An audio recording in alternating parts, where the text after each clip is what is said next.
Hi, everyone. This is Ray Savage with Cambium Networks. Thanks for joining us. Sorry, we're getting a little bit of a late start today. What I'd like to do is we have a special format today. Chris Bay from Bay's ET is joining us today. And really, we have no formal agenda. This is your opportunity to ask us anything. And the session is being recorded, and we will be posting it to the community. But if you do have a question, either for myself at Cambium Networks or Chris, please use the question and answer dialog box on the right-hand side of your screen. We will try to get to everybody's questions during the course of the webinar. So without any further ado, I'd just like to introduce Chris. Chris, can you tell us a little bit about yourself? Sure. Hello, everyone. My name is Chris Bay. I'm with the founder of Bay's ET High-Speed Internet Service. We're just outside of St. Louis, Missouri, and we've been around for almost 12 years now. I've been a Cambium shop for the majority of the time, and been just rolling along and kicking tires. Great. Now, how many subscribers do you have in your network? We're just shy of 2,000. Okay. And I guess if you had to take a look at subscribers or customers, how do you know when they're satisfied? The biggest thing is the no complaints, the support lines being quiet, and we'll get the occasional customer come in, say thanks, or the occasional extra call, but generally the support line being quiet and watching our network monitoring aspects, making sure the APs and everything are quiet, all the stats are looking good. Okay. And I guess how big of a staff do you have? There's just 5 of us. Okay. Can you tell us a little bit about sort of how you got started as a WISP? Because not everybody is a WISP. That actually is thanks to the local cable company. Way back in the day when we were fresh out of college and green to the industry as a whole, shopping around for a home, and they had promised services at that address. And after I bought the house and moved in, being in IT, absolutely had to have internet. Services weren't available, so I had to do something to get services at home. And at that point in time, we said, you know what, this is a giant problem in the area, so let's tackle it. So you had no plan to ever start your own business or anything like that. This was just solving a personal problem, right? Yep, that's how it started, solving a personal problem. And the guys that work with me are also people I went to school with in the same boat, and ran into a few other people with the same problem, same business-minded orientation to solve it. And we went from one weekend kicking around the idea how neat it would be to the next month building a tower. Wow. Okay. And I think when people look at starting a wireless ISP, they are often concerned about, how do you get the financing for it? How do you get started as a business? Can you tell us a little bit about how that worked for you? That was probably one of the more interesting parts. Back in the day, the PMP 100 gear was, at its time, was very much the cream of the crop, but it also had quite the price tag for the startup. So we actually went to the bank, got a small loan, pitched in some of our personal funds to get enough cash to get started, and round up about 70 grand total for day one, and that's what we invested into our first site. Okay. And how did you end up selecting equipment? Did you try a bunch of different things, or did you just kind of go by word of mouth? We tried a few different products. We were actually, for quite a while, we didn't really see the Canopy product until very late in the decision stage. We'd played with a few different Wi-Fi platforms, but we'd all seen the same respects out of them. There's limited channel use. You only get a couple of CPEs attached to the AP with decent speed, and the only real scalable solution we came across at that point in time was the Canopy and then the Alvarion platform. But we went with the Canopy platform just from a simplicity standpoint, and it seemed a little more scalable and more in our price range. Okay, now customers seem to have changed over the years with their habits and everything else. Has that caused changes within your business? Oh, drastically. When we started up, we had a whopping 10 megabit, and that fed that whole first site. Now, it seems the individual can drain 10 megabit without any trouble. their needs, their habits have driven how we've evolved to this day. We've ended up being a triple play provider now at this point, offering all three major services. For a lot of homes, they've cut the wires all together and they've gone to just internet access for video delivery, the VoIP, everything around it. So it's drastically changed how we build and design the network, the number of subscribers we can attach per AP. Even with today's increased capacities, the needs of the subscribers have just grown exponentially over the years. And it seems like a lot of this is really driven by the economy itself. Now, your network is in Illinois, if I'm not mistaken. Is that correct? It's on the Missouri side, actually. Oh, okay. And being in the center of the country, you look back at what things were happening about 10 years ago or so, and the economy was pretty much in a stagnant recession.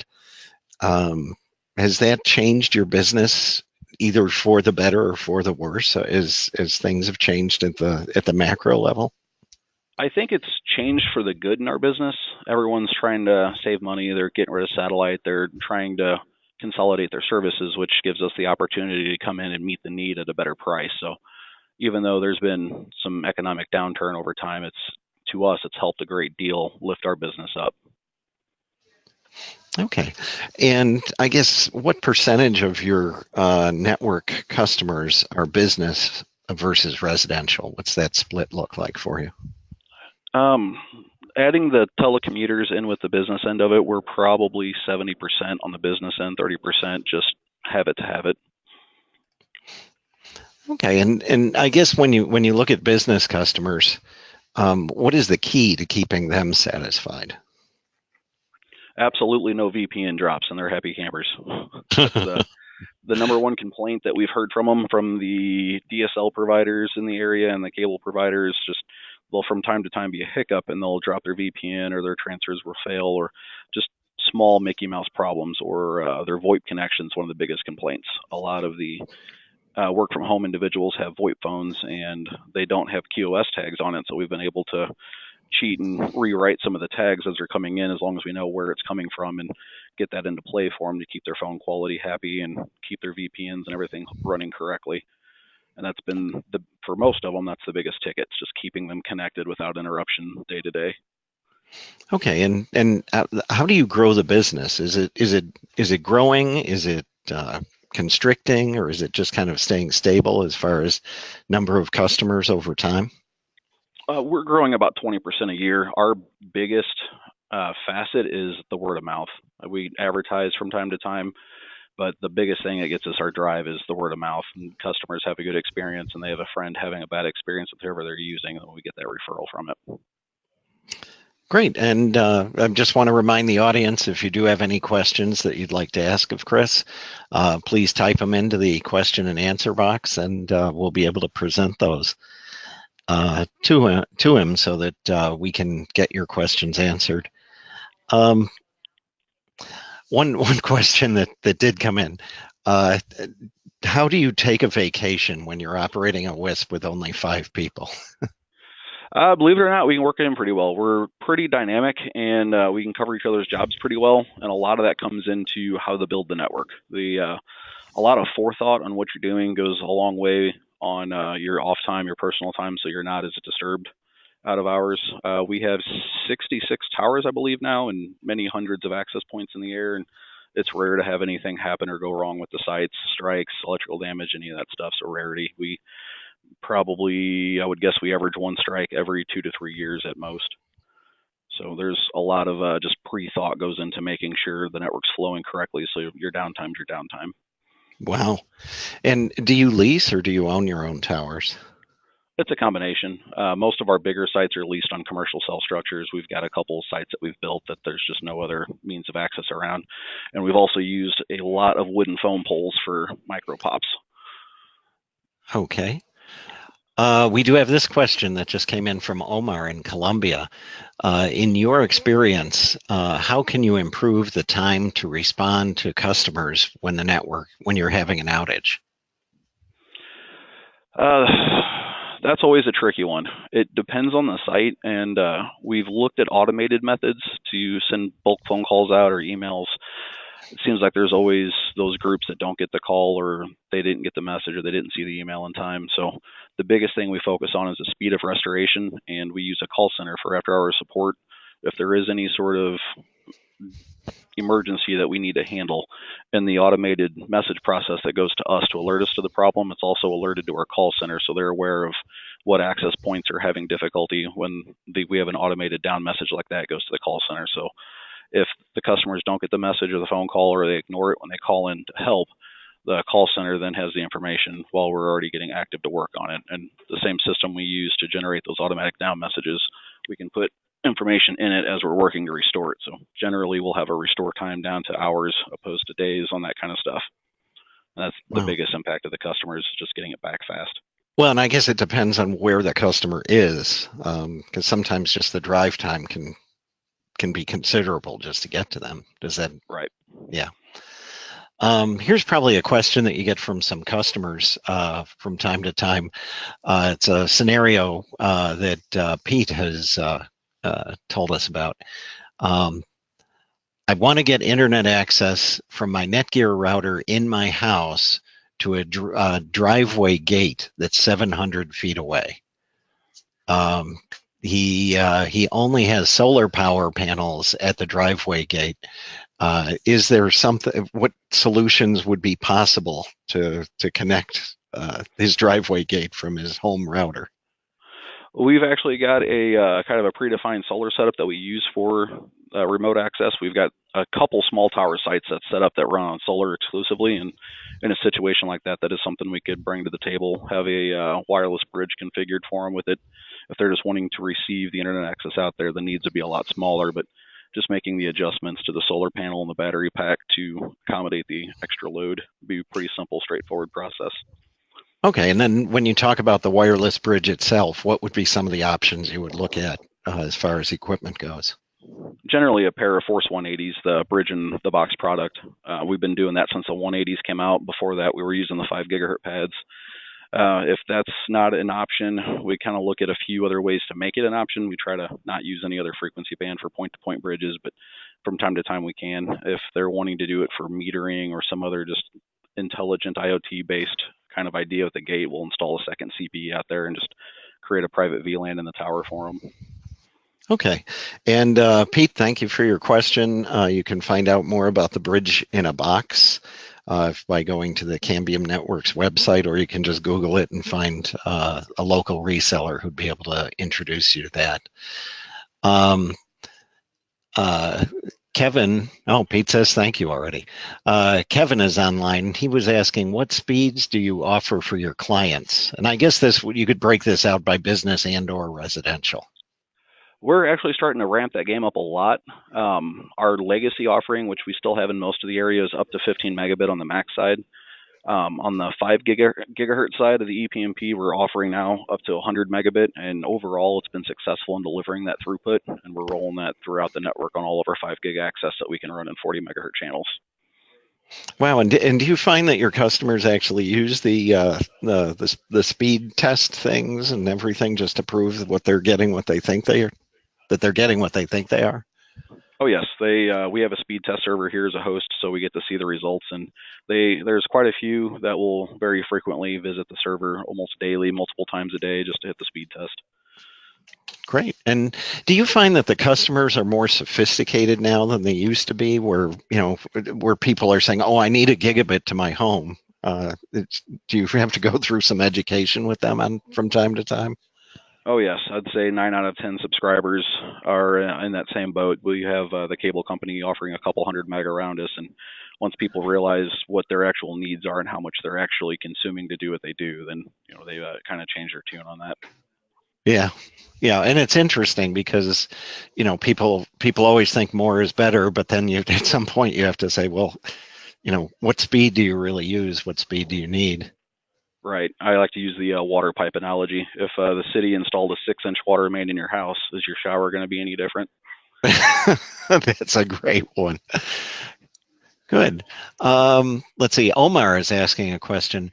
When you use DC to power up the equipment, or use some special device to monitor the status of the battery pack? I'm trying to think of the brand of controller we use. It just decided to jump out of my head. Morningstar controllers are what we use for solar, and they've got a really nice IP suite, SNMP capable, and they're programmable in a lot of different facets. So we can keep an eye on the battery, the expected life of the pack, if we're getting pushing our luck on how low the voltage is, and getting a approaching shutdown, so we can do something on it if needed.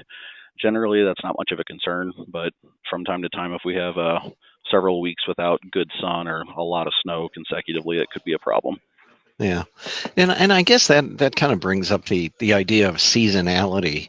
Now, being in the St. Louis area, you're a little bit further south. We're up here in Chicago.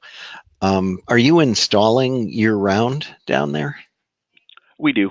There, we don't really take any time off from the year from installing. We are extra careful with the snow, and we'll avoid getting on any rooftops or getting high at all if there's snow. But we'll still attempt to do an install if it's snow on the ground and whatnot. Is just kind of doing the work a bit different, so no one's at risk of getting hurt or anything like that. But we do install year round. Okay. Uh, and I guess when you're looking for employees or people to do installer work, things like that, it's not common for people to have that education. Coming out of either high school, a local college, or even undergrad. How do you find good people? Uh, that is a challenge. Usually, I found the best methods actually find people that are not knowledgeable in the industry to begin with, like a satellite installer or a cable installer. I wouldn't directly turn away if someone has done that in the past, but I found if they've developed bad habits working for another company and they've been overlooked, that breaking those habits are near impossible. It's easier to start someone clean that's done carpentry or a field that will give them knowledge about what they're doing, but not directly the task at hand, and teaching them from the ground up. Hmm. That's an interesting point. And yeah, I guess about how many installs do you do a day? I guess over an average period.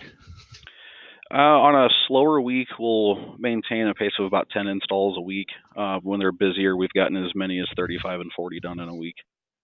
Wow, that's great. And one of the things that we've heard from a lot of wireless ISPs is that when you lose a customer or the customer decides to discontinue their service, more often than not, it's because they're moving out of the area rather than that they're disappointed. Do you find that as well? Same case here. I'm shocked at how frequently people move, actually. Our number one disconnection reason by a long shot is people moving. On the upside, though, it makes the reinstallation quite easy. Okay, so and that's a good question. So when somebody moves, they discontinue their service from you. Uh, do you come and remove the equipment, or do you let the new resident kind of take a look at it and see what it is first? If we can have a conversation ahead of time with the new homeowner about it, we'll leave it behind. But if we've been unable to make contact with the new homeowner, we'll retrieve it. Just once the new person moves in, if they decide they don't want the service, technically it would it's against the law for us to go and retrieve the radio after ownership's been exchanged on the house. So we try to Ah, make sure that happens prior to the exchanging of ownership. okay, great. And I guess when you think about it, there's a number of people who are looking at starting their own wireless ISPs. What advice would you have to somebody who's just starting out or even just thinking about it? Don't take the cheap road out. It's going to be the most expensive way in the long term, opposed to taking your time and doing it right out of the gate on day one. That's a mistake from the most amount, or I would say the greatest amount of problems that I've seen in the field with people that I've helped is their early days taking whatever shortcuts they can just to get the job done, and it ultimately comes back to usually bite them in the rear. Yeah. And one of the things that's important is obviously keeping up on trends and the latest in the industry. What ways do you use to communicate with other wireless ISPs to kind of leverage the benefit of their experience?